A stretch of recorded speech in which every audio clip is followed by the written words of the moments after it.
My name is Austin Coker. I own SEO for ecommerce.com. We're an ROI focused SEO agency. So obviously from our name, mainly e-commerce companies are the clients that we work with, but we have kind of branched out recently. Go on. Yeah, thanks for having me. My name's Coker and Cromwell, founder of Newsies. We are a Shopify SEO agency working with 7, 8, 9 figure brands across a handful of niches, mostly US, Canada, and Australia. Similar to Austin, most of my background is in e-commerce. That's all we work on. And our big thing, like him, is kind of revenue driven, not traffic or revenue focused, I should say, as opposed to traffic focused. So we've got a lot of, I think, pretty similar thoughts on how things operate, and excited to kind of jump in with some various questions here. Yeah, it's cool. I think we're basically having this call. Main reason is I feel like Kai and I have for a while since when we kind of started our agencies, kind of bounce ideas back and forth. So it's definitely something I think we both know how we come at most campaigns. So it's cool though. Yeah, for sure, man. For sure, man. I think the I guess biggest and most timely thing to talk about is probably the recent Google algorithm leak happened. I think now like 2 or 3 weeks ago. So, what do you think it means for the state of SEO? Any surprises? Any takeaways you kind of think about so far? It's actually kind of funny because I feel like the leak more just showed exactly what anybody working in SEO that really knows what's going on has already known. And it was more of like everybody has already known Google has just kind of said a lot of things. Hey, this is what we look for. We don't look at backlinks. We don't look at content. We don't look at how old, how new, anything like that. And it just kind of showed, I feel like way more like, no, all those things are relevant. And most of the things that you see work across your brands. And I feel like I always had clients asking like, yeah, but do backlinks really work anymore? And I've always been like, yes, it's one of the main drivers. And they're like, yeah, but Google says they don't look at that. And then it's kind of like, no, they do.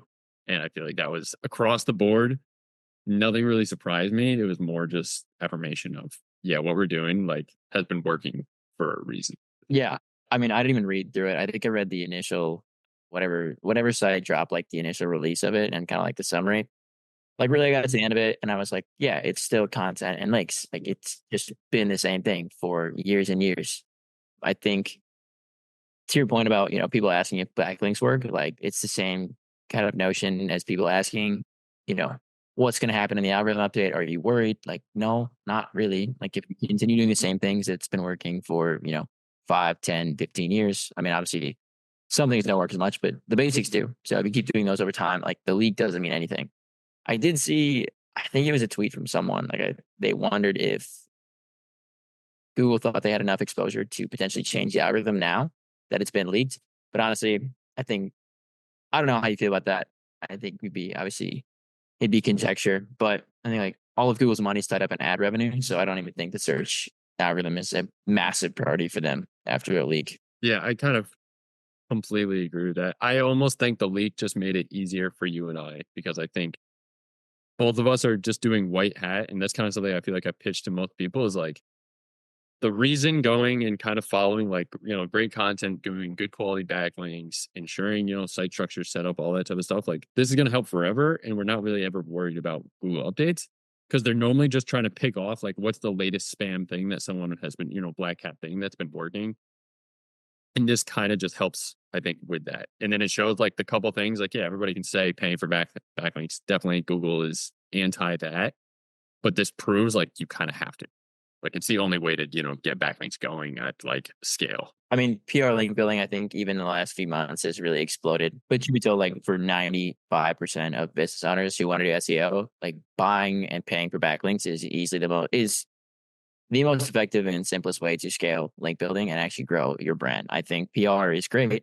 I also think it takes a lot of hours and efforts to kind of crack the code on what works. So though it is maybe per se more white hat, like we've both been paying for links for 4, 5, 10 years collectively probably, and never a penalty, at least not to my name. So I think it's just this way to do things. Literally the same thing. And I feel like it's a big thing with backlinks that there's a huge difference. Like the penalties come from when you're trying to force backlink into an article that the backlink shouldn't be in, or a website that just shouldn't be linking there. And I feel like I've always kind of looked at backlinks as more of like, no, we're paying this editor to go enhance and their blog and provide a resource for somebody on it. If it's talking about like, I don't know, the best dry dog food, cool. Like, yeah, it makes sense for that article to have a link to a dry dog food, collection page.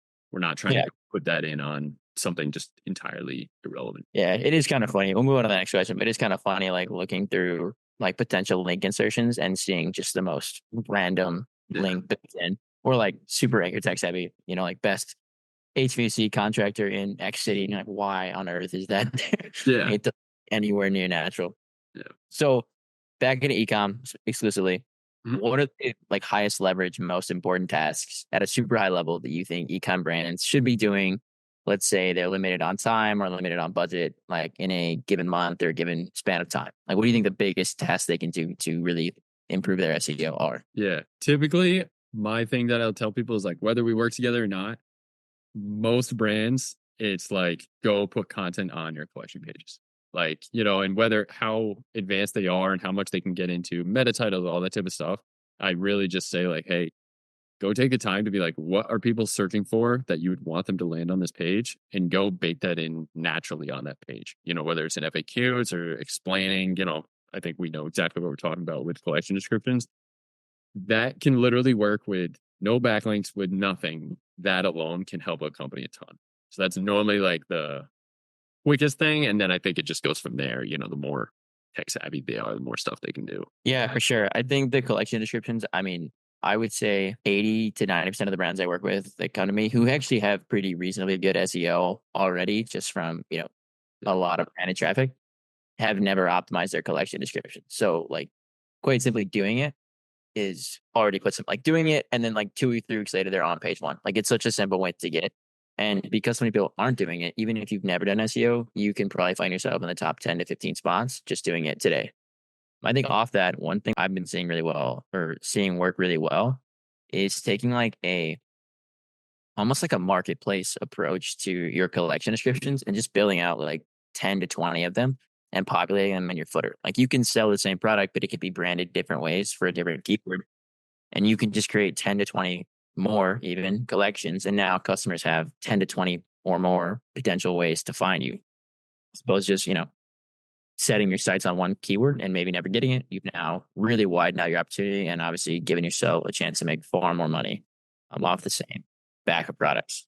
So Yeah, I completely agree. I think like the big thing to throw in there is like, if depending on I guess how advanced in SEO, like the one thing to watch out for is like cannibalization, like with that. But I feel like some brands will get it, and then some brands will be like, oh, we can add like one keyword now something different. It's like, hey, these are like this is the exact same. Where I feel like it's really important. We actually had a brand recently. It's like they sell fly traps.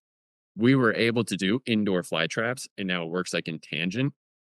But you definitely don't want to say like fly trap and then fly traps. It's sure. just not going to work. And I think that's one of those things that like I have seen when I've told people like, hey, I don't think SEO's, I don't think an agency's right for you right now. Here's some like tips to go from. Those are the mistakes I've seen happen. Yeah. I think the multiple collection works really well, specifically brands that have, a massive product catalog, or even more specifically, if you have a product that has multiple variants of the product and they all vary by like size or color or model or something. Like when I first started this, like a surfboard brand we was working with, or surfboard bag brand is what they were. And so like first they just had one product and brands could or customers could select like 6 foot, 6'6", 7 foot board bag, right? And but all the variants were under one product URL. And Shopify's default structure it's just one page, right? So I had a regular surfboard bag or nothing. So then we just broke out the back end and we just created a bunch of collections, all with the different colors of their bags. And we created a 6 foot board bag collection, a 6.5 collection, a 7 collection, all at the 12. Now we're at, 14 or something new collections, all linked in the footer, all comfortably sorted in the main nav. And now they're ranking on page one for all of these different keywords, which is like, and in that example, someone searching for a 7 foot board bag is way closer to buying something, or at least way more intent on buying that bag than they are someone just searching for a surfboard bag, right? Yeah. Like they are, it's a longer tail keyword. They're more set on like that's the only size they need, clearly, because that's the only size that would fit their board. It also works for like you sell iPhone cases, like every iPhone model under the sun, you can just create a new collection for, right? And just repopulate the same description, obviously spinning a bit of content. So it's not exact, but it works really well for like size, color variants, or model variants of any kind. Yeah. So be like that. Good. Yeah. We've had the same exact thing. Clients coming with like 4 products on their website, but they have 35 variants, Yeah. like same one. And you're like, I know that this is gonna suck to set up, but Yeah. this is how like, this is what a win is gonna be. Yeah. We literally just brought them around like 2 weeks ago. We finished all the collections. We're still in the process of kind of sorting out the main nav, but it's been a pain. But once it gets done, it's going to be so much more helpful for everyone. Are there apps that you've been using for that? No, honestly, not really. We will just build out like a templated description. So like this company in particular, they sell an iPhone accessory, and so about like a content template. And I had a VA do it, but you could probably run an automation in Python or something, and you essentially just insert the model name in place, like be it like curly brackets, like in each template, insert the model name, and we run like a spin text prompt in ChatGPT, and it would just spin up all the words around it. That way, it looked different.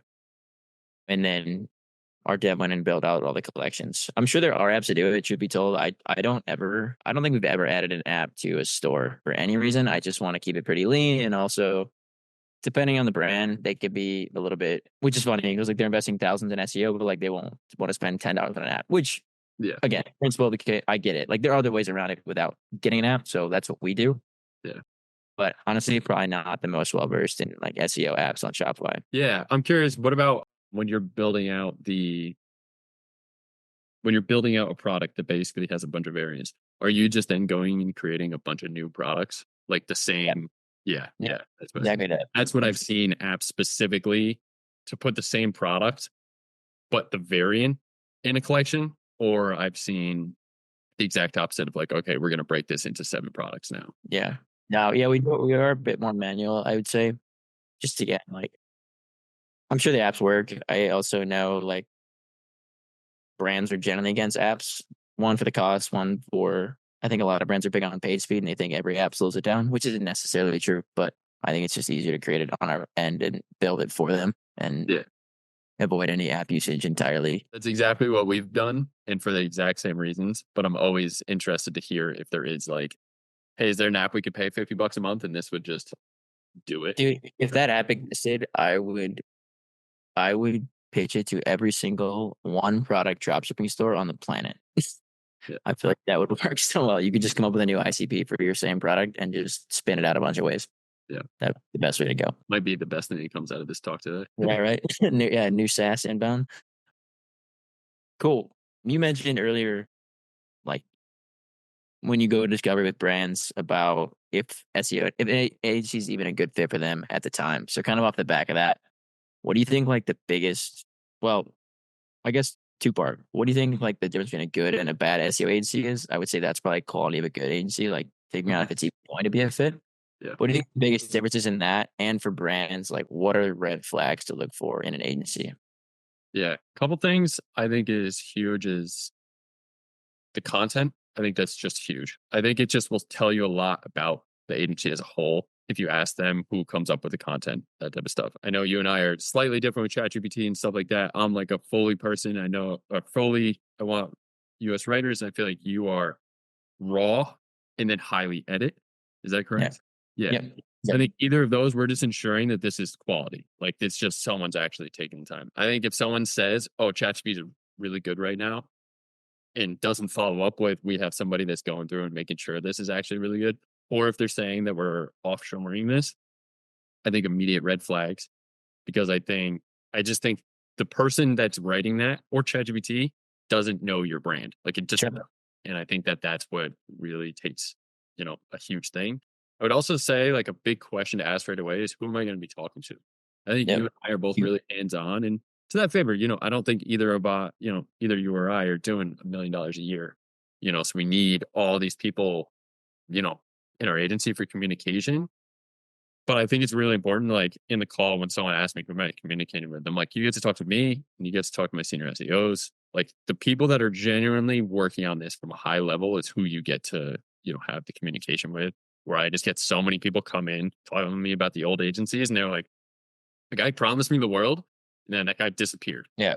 And it's like, that is just a red flag. If this person isn't in there, and I think that's what happens with most agencies, like it's literally just a closer, then that person doesn't even know SEO. And they're like, that sucks because I feel like Yeah. those are the ones locking you up to a year, and Yeah. This may be a bit of a controversial take, especially for agency owners.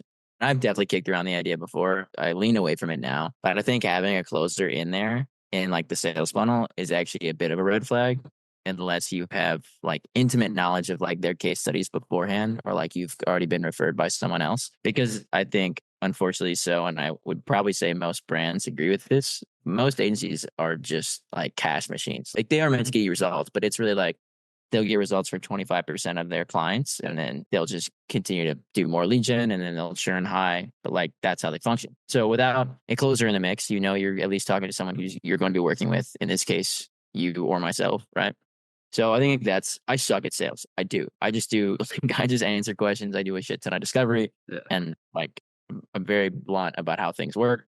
There's definitely no sales history, at least not in my education. So I think that's kind of a controversial, I guess, red flag to look for. Off the content thing too. Obviously, we have different methods, but we talked about this when we connected like last week or 2 weeks ago, whenever that was. For every single brand, to the point about like a brand style, like we build out a style guide for every single brand, and over time, we're adding to it with words to use, words not to use, and that's based on feedback we actually get from brands on the drafts we send over. Yeah. We've also got which internal links we need to be building, how to build them, anchors to use, types of photos to use, where to source those images from, whether it's like the Instagram, their creative folder, whatever else. And so really like every brand's got their own like 3-page long Google Doc built just for them, like exactly what style it has to mimic. That way brands aren't spending a ton of time, making edits or, cleaning up any, missing brand language or whatever. So I think that is a big one. I think like making sure it aligns, making sure it's high quality is just like, it's just huge. And that's some of the thing we do is like, we typically say, I'm like, hey, I have writers on staff. I'm going to get you like a piece of content before it's even due.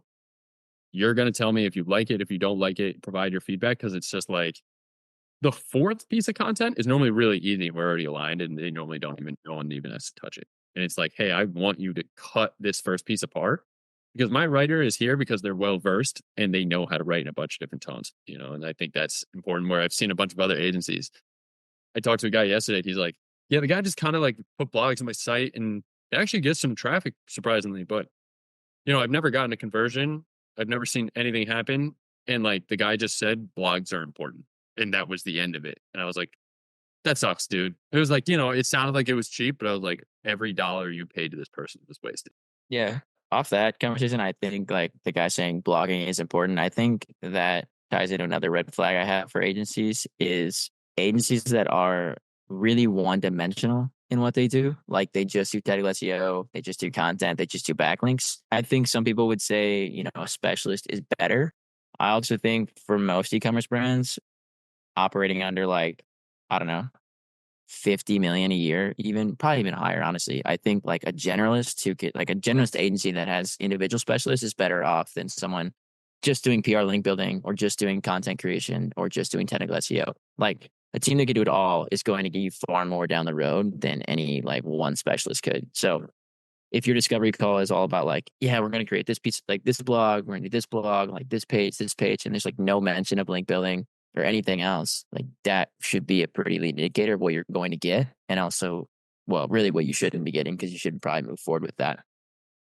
But one dimensional is bad in SEO. Like back to about like link or algorithm updates and stuff. Like if you're one dimensional, you're probably going to get hurt down the road, or you at least create a big opportunity for yourself to get penalized down the road. Yeah, I couldn't agree more. I think that's like a big thing. The reason that I have just grown more and more and more. Our first client was backlinks only. And it was like, I remember we hit a ceiling because they had another agency that just wasn't doing backlinks. And I just hit like, I couldn't get through. I was like, hey, we need to be able to do technical for you. Like your website is messed up. And it was just like that one dimensional feel killed us. And then you also see it, I think, with like, link building agencies, anything like that. It just makes it like they literally only care about one thing. Like they're not incentivized to make sure that this works. They're incentivized to get you your 10 backlinks a month. Oh yeah. I think link building agencies are probably the hardest one to navigate for brands or like non-SEOs. Even I find myself having trouble navigating like which links, like which agencies. Like I've tested out and outsourced a few links a few times. but like, you know, you have to see sample lists and they're terrible or they're pretty good, but the links you get are not good. I also think like PR link, like I said earlier, PR link building's made a pretty big, I guess, splash lately. But even so, those packages are like 5 to 8,000 a month, Yeah. and you get, you know, you may get 20 links, but if the rest of your site is not optimized, you're not producing content, like those links are going to go into a vacuum. Like they are going to do functionally nothing for your site. So link building is tricky, obviously across the board, but I think an agency, they if an agency can crack the code to link building well for a wider niche, they'd be in business. I do know a guy that does local link building quite well. I mean, you and I both know local link building or local SEO is just generally easier than ecom just because you're competing on such a smaller location. So Yeah. cool, man. Any like ecom brands you either work with or you know of, they're doing SEO like exceptionally well. Yeah. Yeah. I would actually love to talk about one company I'm working with now, catchmaster.com. So they sell pest supplies. And I can actually share my screen. I feel like this would be super valuable. Cool. Yeah, that's the right one. So essentially, they came to us in December, and it was like they had gone through two different SEO agencies. One might have been a freelancer, another one an agency, and they just immediately from like, yeah, this isn't working. Like they could just tell this is not who we want to work with.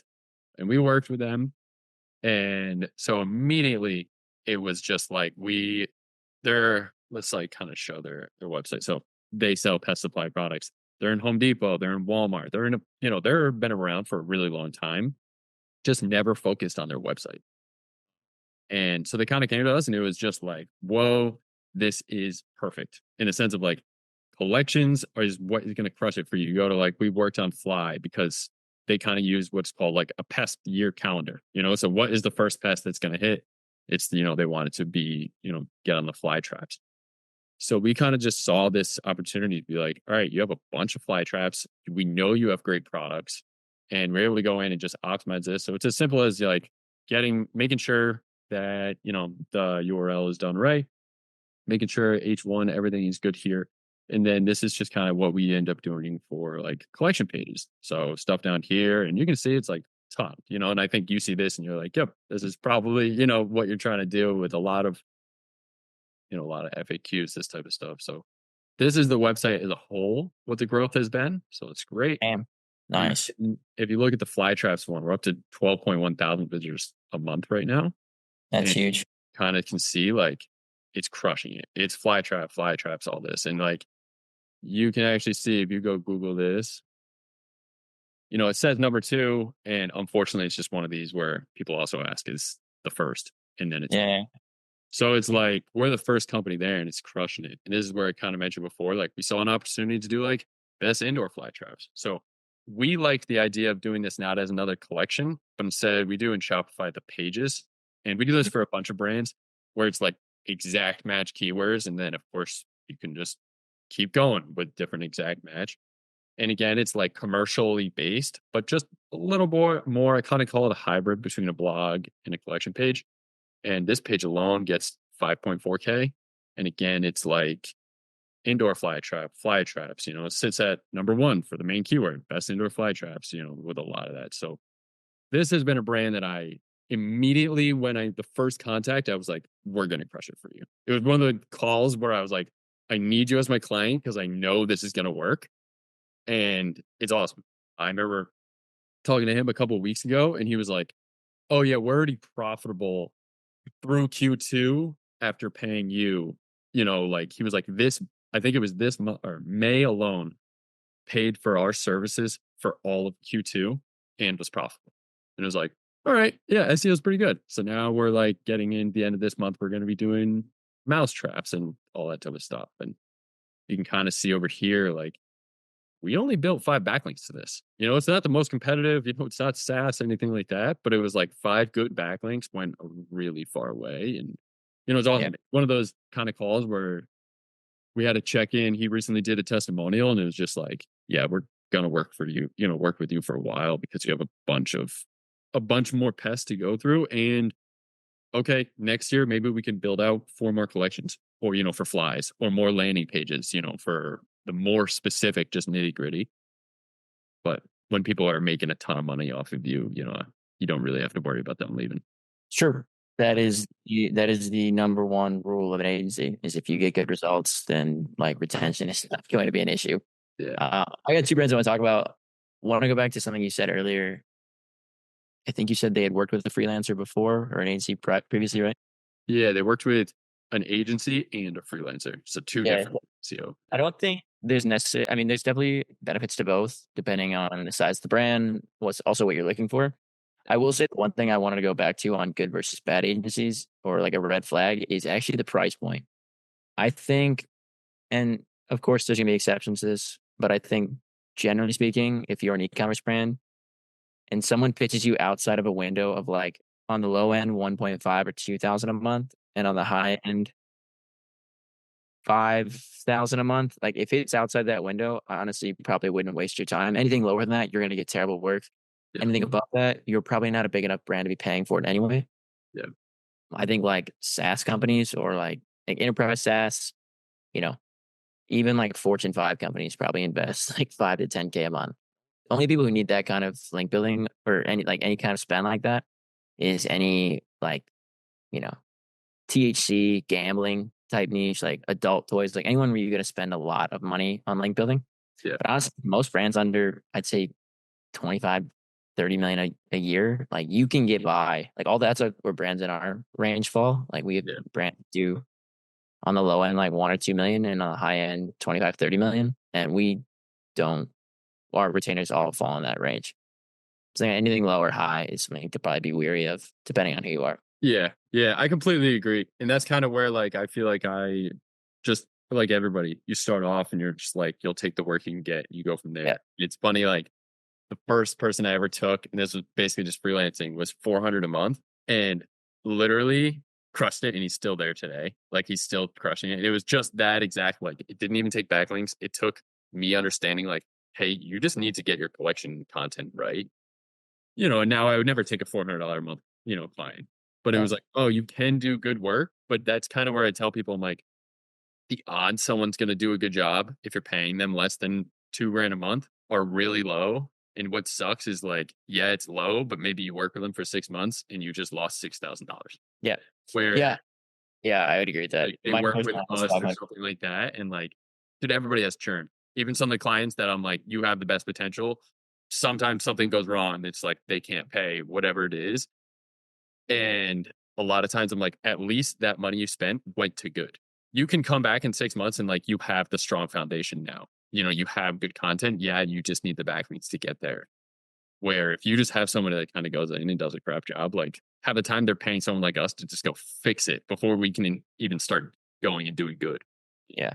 If you're gonna pay someone like under that, like under 1,000 or under 1,500, like I would also probably recommend a brand doing month to month contracts. That way you don't tie yourself into a miserable 6 months. Like my first client was also $500, and I was like, look, this is month to month. Like I guarantee, I push you, I'm gonna get you results, and if you don't, like you can have the money back. I don't care. Yeah.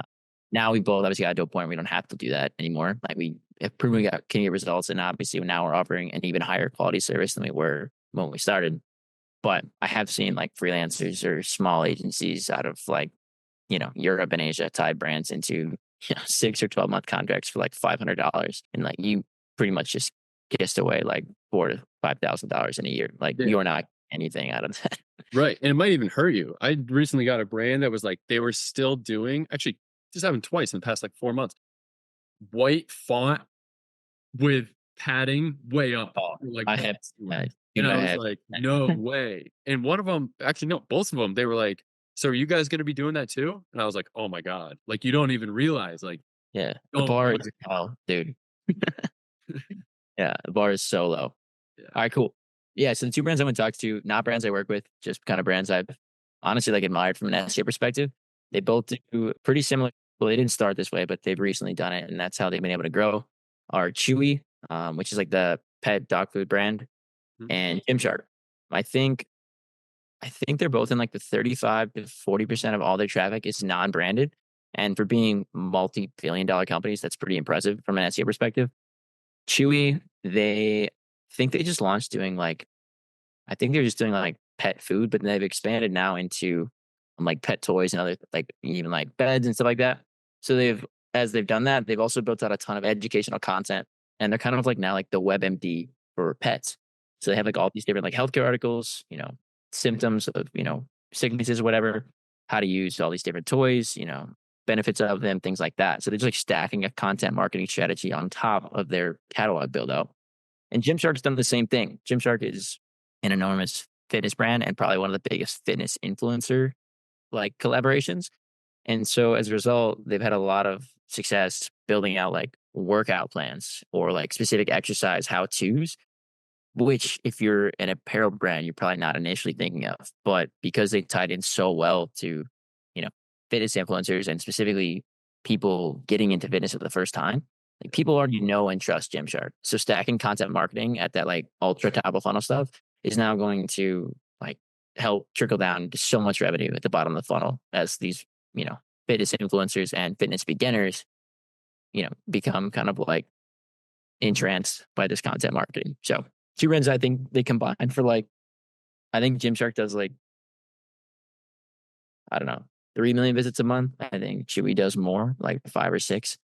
So pretty substantial for an ecom brand. So yeah, good stuff to see there. I think you could take a lot of lessons from brands building out catalogs and just stacking a ton of content marketing on top. Yeah. And I think what's really cool with those brands, and that's like, it makes me think of like more old fashioned SEO, but it's like that's only possible once you get to the certain level of like brand recognition where you can now actually write these just like guides and stuff where it's in a true top of funnel. Where I think like most agency or most ecom businesses, like, yeah, you're not going to drive sales just by writing like how to's, type of thing. But once you get there, it literally switches and now people like trust it. And it, Yeah, there's like a threshold. It's almost like reminiscent of like SaaS SEO, like just like product led SEO. Like you're just writing about every single possible thing that a potential customer could ever want. Obviously, I'm sure Gymshark and SEO and Chewy have their own internal teams with 5, 10 employees. Like they have the capacity to publish 150 articles a month, right? yeah, I know my HC doesn't have that for one brand. Yours probably doesn't either. Like most small brands don't have that capacity, at least not quality content. Same with like they're also stacking link building. So to your point, there is a whatever the number may be, you have all this extra cash that you can employ a full team to do that, and you can continue just publishing really good content and building a ton of good links. And it's just this massive windfall of results over time. yeah, So yeah. And I think for anybody watching that is interested, like that still does work really well. It's just for very specific brands. Like a brand I worked with last year, not last year, started with last year, still working together. And they literally had 3 products. So it was like the only way to do this. And you can't do collections because it's like they're very different. So you have one product. So it was yeah, like, just did a bunch of those hybrid sales pages and blogs. Every use case, you can use that product. yeah, And it was one of those things where I was like, this is fun to get into. This is going to be different. And it ended up working great. And a huge thing that I think, like, I'll be the first to admit, it's because they also spend a ton of social and everything. So they get this, someone hears about it, then they go Google it, and then we actually get the conversions on organic. And it was dude, like, it took them from 0 to, I think they did 80K in organic sales last month. And like, I'm not going to say, oh, it's all because of us, but I can absolutely say, like, you would not be getting 30,000 visitors a month if we yeah, didn't do this. yeah. We brought on a shaper brand in May. I think their brand, like variants of their brand keyword, were getting like some in the market like 30 to 40,000 searches a month. Never invested in SEO. We made like a few tweaks to their main, like their flagship product. Instantly, like not even SEM Rush didn't even show a ranking in the top 100, and like now they're position 7. This was a month ago. Yeah. So if you're a big brand, I'd say even like I don't know, 2 to 250K a month. Like you're spending a ton on Meta, and you probably have a pretty good organic social presence. If people are looking for you, and if you're not investing in SEO, like you're not helping them look. And there's a huge opportunity there. That's a lot of brands now. We see creep into like the million a month range. Like so many brands do that, and they're missing. Like they're not missing. They were missing out, and now that we've started working together, they're collecting all that extra cash. So Or like what ends up happening is if a brand's spending more than 100K a month on meta ads, people are looking for you. They might not even remember your brand name. So if you're yeah, not ranking for those keywords where, yeah, maybe like intro SEMrush doesn't even have, like a number there, you're literally just sending like revenue and sales to whatever competitor is there. Happens my 100%. wife, that happened the other day with like Mud Coffee. She saw some ad, forgot the brand, went and searched that, got one, and we got it, and it sucked. And she was like, "Oh, this isn't who I meant to buy." And I'm like, Yeah, literally, this is, like, and if you're spending hundreds of thousands of dollars on meta ads, 3 grand, 5 grand a month on SEO is going to literally probably get you 15 to 20K. Like, yeah. I just wrote something about that a few weeks ago, and I was like, pretty much the flip side. Like, if you're a small brand and you invest in SEO, but you're like, it usually works best for new categories or like really fast yeah, growing / emerging categories, like the mud water coffee or like mushroom coffee. Like that's still a pretty big growing category, but everyone's spending so much on Meta to try and grow the category. yeah, And there's a lot of opportunity for small brands who obviously can't compete on the Meta spend. Like obviously you make 100K a month, you can probably spend, 25 to 40. Like you're competing with now 9-figure brands who are going to just crush you. But they're probably ignoring SEO. And if you could spend 3 to 5K elsewhere, you can collect a good percentage of the revenue that comes from search. yeah, Obviously, I don't know how much that'll be. It obviously depend on like the search volume of the keyword and conversion rate, your price point, all that good stuff. But there's a huge opportunity for small brands to kind of position themselves in like the middle of the pack for emerging categories and crush it with SEO. yeah, yeah. And then if you're a brand that's like ready to spend some money, that's exactly what happened with the company I work with, Bowie. They were like, "Hey, we know there isn't people looking for hydration drops. It's hydration powder. It's, electrolyte powder, all that type of stuff." But they're like, "This is what we're doing. We're spending a ton on meta ads." And so we just created a moat because for the exact reason, they're like, "We don't want some other brand to come in and just be able to be like Yeah. hydration drops." And as soon as you start spending, people notice if you're spending, especially in a category where like, okay, electrolyte powder's been around for a while and now we have like a new way of it, there's going to be competitors as soon as they start seeing that your meta ads are all over the place. So a huge thing was like, get that moat. It's paid off a ton. And now we're literally moving to the place with them, focusing more on the content marketing. Yeah. And Yeah. Yeah. That works really well. Like, especially for new, like to your point, like they were like, we know people are searching for it. There's just no like big category leaders here. yeah, I think a really good a really untapped market for SEO, whether it's brands doing it or an agency serving it, is like a drop shipping company that is always finding new products. Because if you're like going to, you know, pour all this money into Meta, people are going to search for it. But if you're the only person in there, at least at the start, like there's a lot of revenue to be made early on while no one else exists. We brought on a drop shipping brand in November, and it's from what I saw in at least on the search side of things, they were the first ever brand to have this product. And not usually a brand I would have taken on ever, but I knew who the guy was, and I was pretty confident that he knew what he's doing in terms of like the product roadmap. yeah, They did like 3,000 a month in the first month in SEO revenue. The next month they did over 300K just because of this massive windfall of all the meta spend, and they were still the only brand in Google. They weren't the only brand, but they were the number one brand.